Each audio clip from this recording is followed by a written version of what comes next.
गरजत बादल। चल रे कंवरिया कंवड़ धर जाबो जी बोलबम।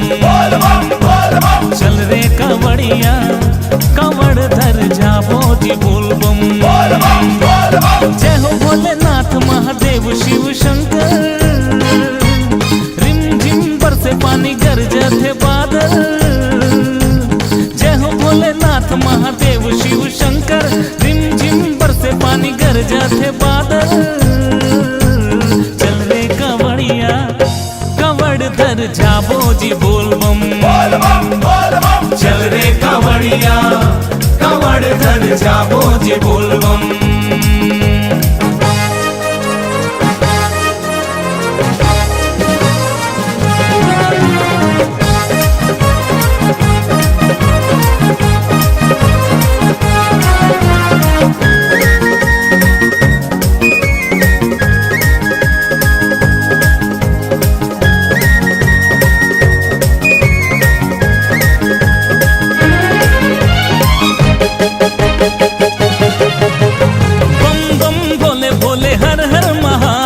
जपते चलो जी शिवाला। झंडे को अपन पाँव के छाला। रक्षा करी डमरू वाला। आवे रे आंधी बरसे रे पानी। गरजे चाहे कत को बादल। शिव के पुजारी हम संगवारी। शिव धाम जाबो जी पैदल। भोले भंडारी ला सब कुछ कर दे अर्पण। त्रिलोकी ब्रह्मांड नायक हो ही जी परसन। भोले भंडारी ला सब कुछ कर दे अर्पण। त्रिलोकी ब्रह्मांड नायक हो ही जी परसन। चल रे कंवरिया कंवड़ धर जाबो जी बोलबम। चल रे कंवरिया कंवड़ धर जाबो जी बोलबम। चल रे कंवरिया कंवड़ धर जाबो जी बोलबम।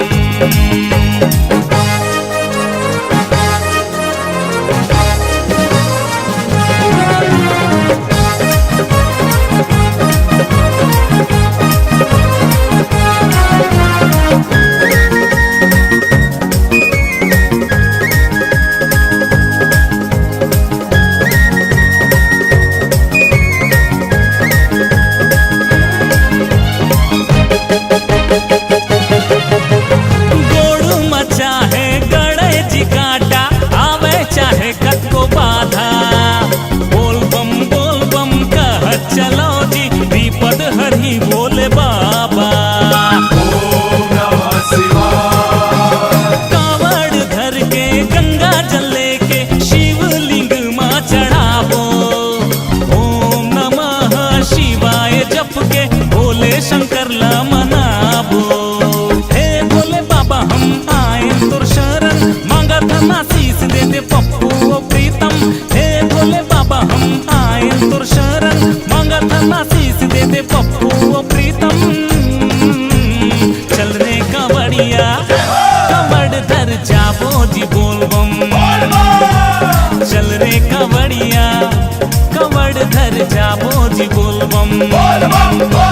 चल रे कंवरिया कंवड़ धर जाबो जी बोलबम। जय हो भोलेनाथ महादेव शिव शंकर। रिम झिम बरसे पानी गरजत बादल। जय हो भोलेनाथ महादेव शिव शंकर। रिम झिम बरसे पानी गरजत बादल। चल रे कंवरिया कंवड़ धर जाबो जी बोलबम। चल रे कंवरिया कंवड़ धर जाबो जी बोलबम। चल रे कंवरिया कंवड़ धर जाबो जी बोलबम। चल रे कंवरिया कंवड़ धर जाबो जी बोलबम। चल रे कंवरिया कंवड़ धर जाबो जी बोलबम।